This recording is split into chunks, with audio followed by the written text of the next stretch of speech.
السلام علیکم ورحمۃ اللہ وبرکاتہ۔ بسم اللہ الرحمن الرحیم۔ جنت کے 8 دروازے کھول دیے جائیں گے۔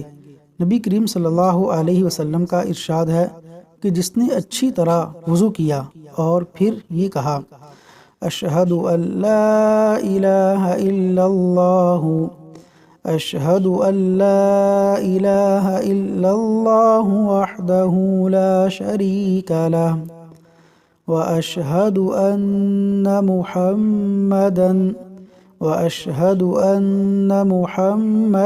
عبده ورسوله وأشهد أن محمدا عبده ورسوله، تو اس کے لیے جنت کے 8 دروازے کھول دیے جاتے ہیں، جس سے چاہے داخل ہو۔ صحیح مسلم حدیث نمبر 234۔ اللہ تبارک و تعالی ہمیں اس وظیفے پر عمل کرنے کی توفیق عطا فرمائے، آمین یا رب العالمین۔